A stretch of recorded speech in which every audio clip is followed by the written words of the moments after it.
Police Lieutenant Colonel Juvie Espinido. Kaibigan natin yan. Ah, nagiging happy siya dito sa Osami City noong napatay sila si Mayor Aldong Parohinog at yung mga CVO na lumaban daw. Pati na yung misis ni Mayor Aldong Parohinog nadali din. At ang kapatid niyang board member. Ito si Police Lieutenant Colonel Juvie Espinido ang hippie noon. Si Police Lieutenant Colonel Juvie Espinido masigasig na miyembro ng Seventh-day Adventist sa siktang tatag ni Ellen Goldwhite. Paulit-ulit niyang sinabi, Iyon nga makaluwas. Baysa kung saan basa na to, balik-balik ko na to from Genesis to Revelation. Why relihiyon nga makaluwas? Totoo ba na walang reliyon na makapagligtas? ay tatalakayin natin at nauna nang may tinalakay din si Father Darwin kaugnay dito. Samahan ninyo. Kasi mamalingan, pag palaging inulit-ulit ay magmukha talagang katotohanan para sa ating mga kapatid na kulang ang kaalaman. Ang pagkadaya ay maranasan sa iba't ibang paraan. Pero napakasakit pag madaya tayo sa pananampalataya. Dahil nanganib pati ang ating kaluluwa. Viva Cristo Rey! Pro Dio et Ecclesia. Sa lahat nating mga kapatid na sumusubaybay sa ating live streaming ngayon, muli, ito niyo lingkod, Brad Wendell Talibong, makasama ninyo sa pagkakataong ito. At kung bago lang kayo sa ating channel o kaya'y napadaan lang kayo sa ating channel, inaniyahan natin ang ating mga kapatid na nagsubaybay ngayon na huwag kalimutan din na mag-like, huwag kalimutan na pindutin ang subscribe button at ang bell button para updated kayo, mag-comment at i-share ninyo. Tatalakayin natin na wala daw religion makapagligtas. Tama kung ang relihiyong inaniban mo ay tatag lang ng tao, dahil ang relihiyong tatag ng tao, di yan makapagligtas. Pero ibig ba sabihin, yung nasa Catechism of the Catholic Church natin, outside the church, there is no salvation. Ibig po ba sabihin na wala na talagang kaligtasan sa labas ng tunay na iglesyang tatag ng ating Panginoon Kristo? Kailangan mapaliwanag yang mabuti.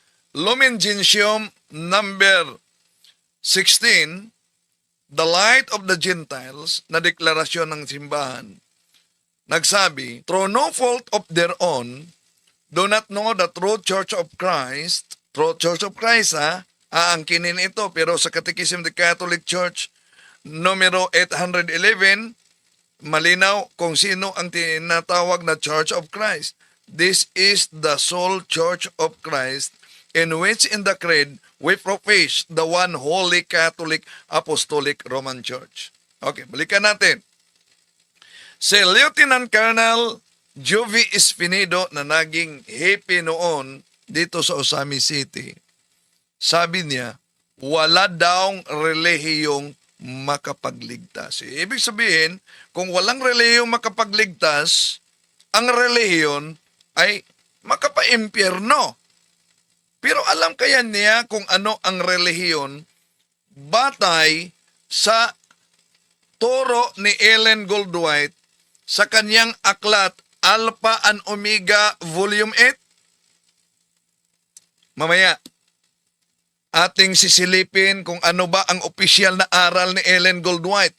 Imposible naman kung itong mga Seventh-day Adventist na ito, tulad ni Lieutenant Colonel Juvie Espinido, di niya alam kung ano ang turo ni Ellen Goldwhite. No? So, balikan natin mga kapatid at may paliwanag din si Father Darwin kaugnay dito. Why relihiyon nga makaluwas? Baysa kung saan basa na to, balik-balik ko na to from Genesis to Revelation. Totoo ba na walang reliyon? So, sa mga di nakaunawa ng Cebuano, sabi ni Lieutenant Colonel, hindi to siya pastor, no? Inimbita siya na magsalita sa Seventh-day Adventist. At sabi niya, walang relihiyong makapagligtas Kahit pa, tingnan nating paulit-ulit ang Biblia mula sa lumang tipan hanggang sa bagong tipan. Mula sa Revelation, mula sa Genesis hanggang Revelation. Wala tayong mabasa na may relihiyong makapagligtas. Well, Cebuano ang ginamit niya na Bible sa paliwanag nito. O sige, gagamitin muna natin ang Cebuanong Bible. Totoo nga ba mga kapatid na walang relihiyong makaligtas? Tandaan natin ang salitang relihiyon sa Greek ay triskia. Christia sa Latin, religio. No? Ang tawag na ang ibig sabihin, outward expression of spiritual division. So, ngayon, kung tingnan natin, what is the foundation of the Catholic Church? Of course, the foundation of the Catholic Church is the religion of our Lord Jesus Christ. Pero ang sabi kasi ni Lieutenant Colonel Jovi Espinedo, walang religion na makapagligtas. Kung basahin nyo ang Old Testament at sa lumang tipan at bagong tipan. Why relihiyon nga makaluwas? Baisa kung saan basa na to, balik-balik ko na to from Genesis to Revelation. Okay, walang religion daw makapagligtas. Well, basahin muna natin Cebuano version na Bible mga kapatid. Anong mangyari sa taong walang religion? Alam nyo ba? Dahil para sa kanila, sola escriptura, dapat mabasa sa Biblia. So ano ang mangyari sa mga taong walang reliyon? Gagamitin natin si Cebuano muna at isasalin natin. Ito ang mabasa natin. Sira 41:8. Silutan ang tao nga walay relihiyon nga mibiya sa balaod sa labing halangdon nga Dios. Ano daw ang mangyari? Abay, delikado. Oo. Delikado pala ang mga taong walang relihiyon na humihiwalay. Ano daw? Humihiwalay sa Diyos. Sabi ni Lieutenant Colonel Jovi Espinedo, walang mabasa sa Biblia. Siguro, di nila nabasa ito. Dahil yung Biblia na dinadala ng mga Seventh-day Adventist, alam naman natin na King James Version yon. At dalawang ori ang King James Version. May King James Version 1611, may sirak pa yon sa 1611. Dahil yung tinatawag nila na apocryphal books, na tinatawag sa simbahang Katoliko na Deuterocanon, nandun pa ang sirak. 1611 na King James Version, pero pagdating sa isang uri ng King James Version na nailabas sa 1827 sa British Foreign Bible Society, yun na ang King James Version, walang mabasang sirak. So, kulang na ang kanilang Biblia. Balikan natin ang sirak pa. Cebuano, Anong mabasa natin sa Sirach 1:28? Ito ang mabasa natin mga kapatid. Pag matinumanon diha sa pagbansay sa imong relihiyon, sa pagsimba sa Ginoo, himua kini sa tibuok nimong kasing-kasing. Ano daw, inutusan tayo batay sa mabasa na susunod tayo sa itinuturo ng relihiyon, sa pagsamba natin sa Panginoon. At gawin natin ito, sa buong puso natin. Yun ang resulta pag nagbasa sila ng Biblia na kulang. Ang tanong, sa lumang tipan, meron bang tunay na religion? Gamitin natin ang Sirach Kapitulo 49, versikulo 3. Ito ang ating mabasa. Hingpit siya nga miunong sa Ginoo o gilig-on niya ang matuod nga relihiyon ni adtong daotang mga panahon. Ano daw? Matuod nga relihiyon. Merong tunay na relihiyon. Tanong, kung tama ang sinabi ni Lieutenant Colonel Juvie Espinido na ano daw? Why relihiyon nga makaluwas? Baisa kung saan basa nato, balik-baliko nato from Genesis to Revelation. Totoo ba? So bago si Father Darwin, wala daong relihiyon na makapagligtas. Well, sisilipin natin ang opisyal na aral ni Ellen Goldwhite, ang founder ng Seventh-day Adventist. Sa aklat niyang Alpha and Omega, Volume 8, sa page 354, ano ba ang mabasa natin? Ano ang meaning ng relihiyon ayon kay Ellen Goldwhite? Founder ito ng Seventh-day Adventist, ha? O, pansinin ninyo. Ito ang mabasa natin, mga kapatid. Religion, ang tinakay dito, religion, a person's relationship with God, which shows itself in trust and worship, moral responsibilities, and structured doctrine attain the more developed forms of religion. Ano daw? Religion, a person's relationship with God. Ngayon, kung walang relihiyon na makapagligtas, ibig po ba sabihin, yung tinatawag sa aklat ni Ellen Goldwhite, yung nakasulat sa aklat ni Ellen Goldwhite, na ang relihiyon ay a person's relationship with God, which shows itself in trust and worship. Ibig po ba sabihin, mga kapatid, yung person's relationship with God, hindi yan makapagligtas ng tao? Aboy, isip-isip naman pag may time. Ha? Okay. Sa bagong tipan, ano ang mabasa natin kaugnay sa relihiyon? Dahil wala daong religion na makapagligtas. Ha? Ang mga apostol ba ay may religion? Kung walang religion, itong mga born again, iwan ko kung official ba ito na aral ng Seventh-day Adventist. Dahil taliwa sa nakasulat sa Alpha na Omega, Volume 8 ni Ellen Goldwhite. Sa Biblia, anong mabasa natin sa 1 Timothy chapter 3, verse 16?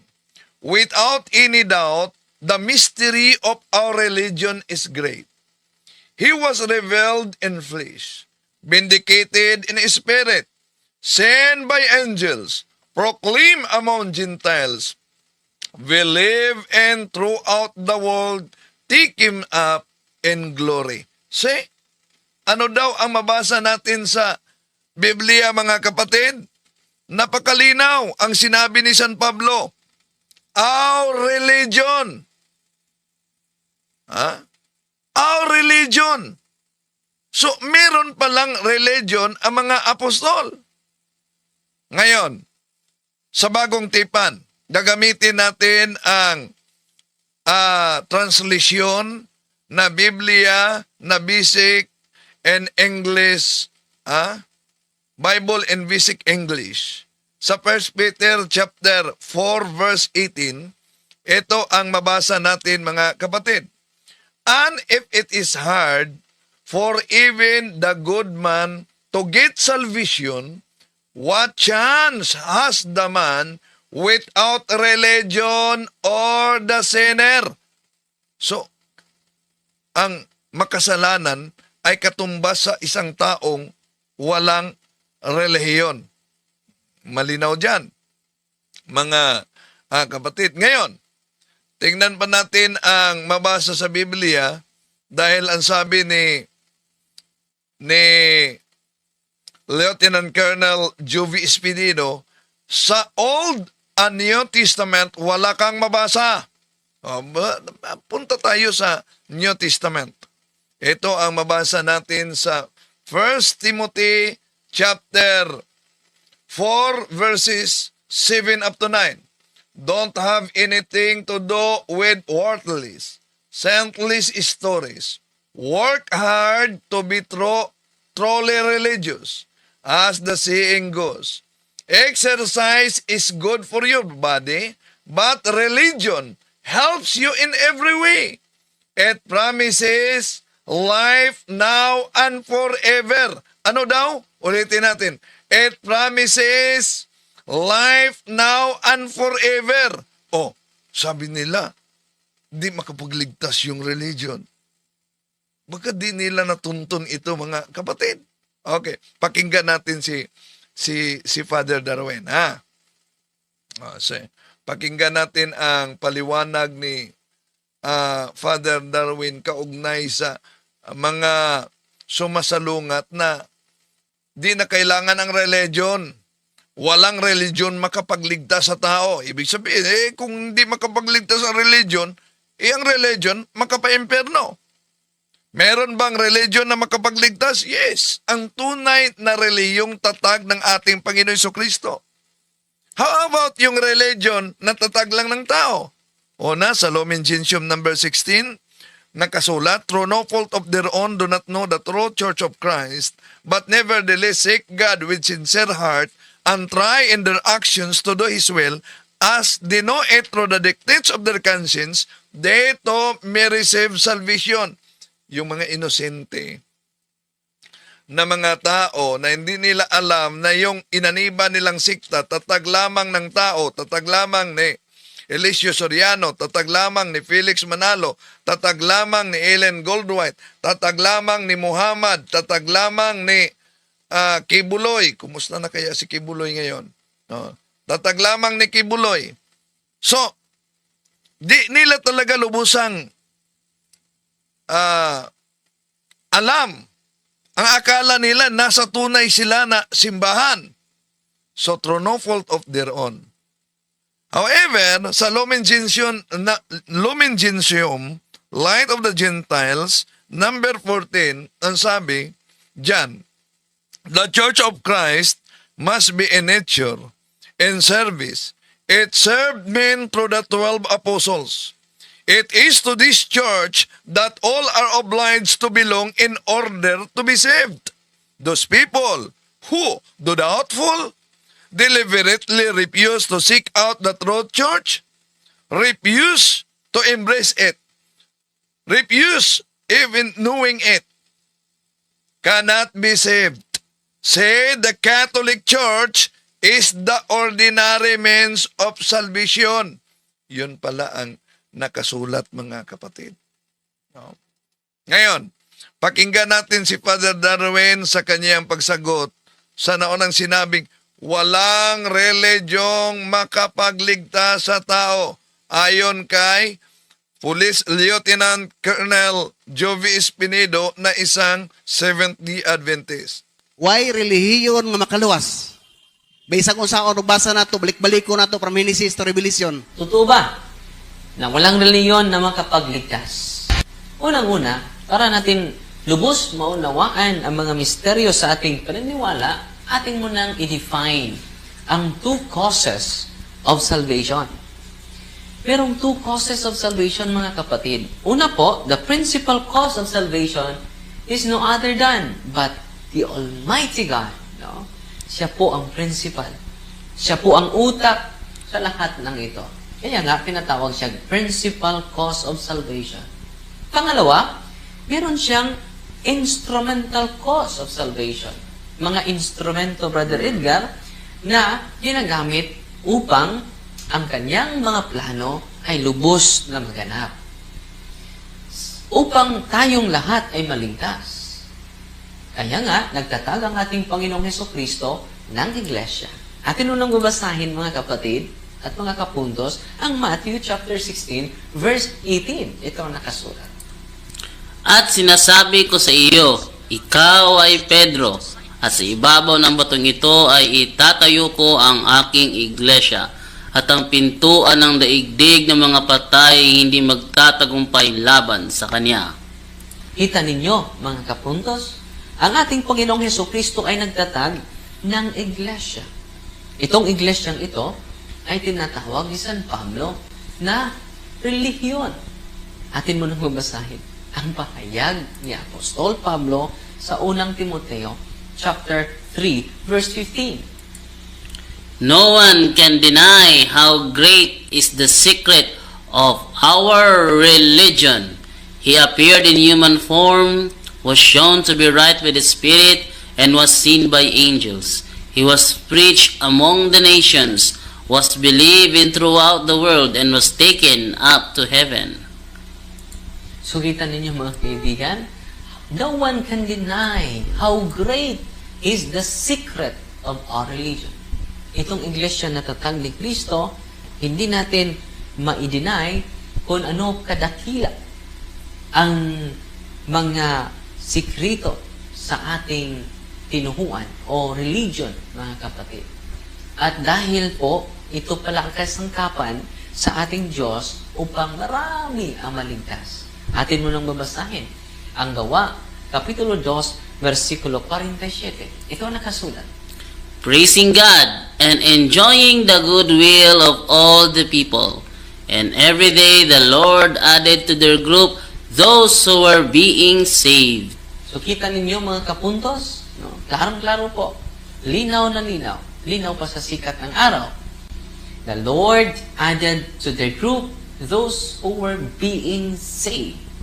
So, naging kasangkapan, instrumentally speaking, the instrumental cause of salvation, ang kanyang iglesia. Na tinatawag ni San Pablo na how great is the secret of our religion. Amen. At meron pa tayong karagdagan dito, Brother Edgar, na mababasa talaga natin na ang religion is a great help in every way. And it can bring us to eternal life. At tinanong mabasahin ang pahayag ni Apostol Pablo sa unang Timoteo, chapter 4, verse 8. Ito ang nakasulat, kapatid. As the saying goes, exercise is good for your body, but religion helps you in every way. It promises life now and forever. These words are worthwhile and should not be forgotten. So, kita niyo mga kaibigan, no? Exercise is good for your body, but religion helps you in every way. Sabi nila, mga kapatid, hindi na kailangan. But sabi ng salita ng Diyos, helps you every way. And it promises life now and forever. So, makaligtas talaga. Amen. Makahatid sa atin. Meron siyang promise. Life now and forever. At sabi naman sa talatang bago nating binabasa, these words are worthwhile and should not be forgotten. Bakit nakalimot kayo nito? Akala ko, no? Kinakain nyo na ang salita ng Diyos. Araw-araw. Meron isang kaibigan natin, Brother Jando, sabi niya, hindi nyo ba alam? Umaga, tanghali, at hanggang gabi, kinakain ko ang salita ng Diyos. No? Salamat na lang, meron tayong punto por punto, ma-reminded ang ating mga kaibigan sa mga turo na hindi naaayon, hindi nababatay sa banal na kasulatan. Brother Inga? Father, ano po ba ang kahulugan ng relihiyon? So magandang follow-up question, no, Brother Edgar. Upang manawaan natin na maigi ang salitang relihiyon, punta tayo sa etymology sa salitang ito. From Latin word, tinatawag ito na religare, meaning to bind our relationship between God and humanity. So it is about relationship. Kung sasabihin mo, okay lang walang reliyon, as long as meron tayong relasyon sa Panginoon. Hindi natin lubos na unawaan. Yeah. Ang kahulugan pala, the exact meaning of religion is our relationship between God and humanity. Yeah. The relationship of God and humanity. Yun po ang tunay na kahulugan ng relihiyon. Kung sasabihin mo nga ang relasyon ang pinaka-importante, therefore, religion is the most important one. Kung ating unawain maigi ang kahulugan nito. Kaya nga si Apostol Santiago, Brother Edgar at Brother Chando, meron siyang sinasabi patungkol sa dalisay na reliyon na hindi lang may relasyon sa Diyos, meron din tayong relasyon sa kapwa natin. Ating basahin muna ang pahayag ni Apostol Santiago sa chapter 1 verse 27. Ito ang nakasulat. Ang dalisay na relihiyon at walang dungi sa harapan ng ating Diyos at Ama ay ito. Dalawin ang mga ulila at mga babaeng bao sa kanilang kapighatian at pag-ingatang walang dungis ang kanyang sarili sa sanglibutan. So, yun po ang kahulugan ng relihiyon. From Latin word, religare, which means the relationship between God and humanity. Hindi maganda na lagi lang tayong nagdadasal pero wala tayong mabuting relasyon sa ating mga kapitbahay, sa ating mga kapwa. Okay, so malinaw na ang pahayag ni Father Darwin kaugnay sa pagsagot nitong kadalasang mapakinggan natin, marinig natin, di lang sa mga born again, ito na pakinggan natin, natunghayan natin, galing mismo kay Lieutenant Colonel Jovi Espinido na ano daw? Why relihiyon nga makaluwas? Baysa kung saan basa nato, balik-baliko nato from Genesis to Revelation. Why relihiyon nga makaluwas? Baysa kung saan basa nato, balik-baliko nato from Genesis to Revelation. Oh, yan. Walang religion na makapagligtas kahit pa ulit-ulitin natin sa pagbasa. Mula sa Genesis hanggang Revelation, wala tayong mabasa na may religyong makapagligtas. Pero ibalik natin yung argumentong yan. Kung ang argumento ni Police Lieutenant Colonel Jovi Espinido na walang relihiyong makapagligtas kahit pa babasahin natin mula sa Genesis hanggang Revelation, meron ka bang mabasa din? O kahit ba sino mang mga anti-Catholics na walang religion, yung mga anti-religion na sekta, meron ba kayong mabasa din from Genesis to Revelation na nagsasabing ang relihiyon ay hindi makapagligtas? Kung ang relihiyon ay hindi kailangan at hindi makapagligtas, anong kabuluhan nitong aklat ni Ellen Goldwhite, Alpha and Omega, Volume 8, na kung tingnan natin ang pahina 354, malinaw ang sabi. Religion, a person's relationship with God. Ano daw? Isa-isahin natin. Ang religion, a person's relationship with God. Tanong, kung ang relihiyon ay hindi makapagligtas ng tao, at sa definition ni Ellen Goldwhite sa kanyang aklat, a person's relationship with God, ibig po ba sabihin, yung a person's relationship with God na definition sa salitang relihiyon, di pala yun makapagligtas ng tao. Ano pa ang sabi dito? Religion, a person's relationship with God, which shows itself in trust and worship, na nagpakita sa pananalig at pagsasamba. Tanong, yun po bang pananalig at pagsamba sa Diyos ay hindi makapagligtas? Ano pa ang sabi ni Ellen Goldwhite? Moral responsibilities and a structured doctrine attend the more developed forms of religions. Itong sinabing moral responsibilities. Ang moral responsibilities ba ay hindi rin makapagligtas? Ano ang makapagligtas? Yung immoral. Isip-isip naman pag may time. Ayon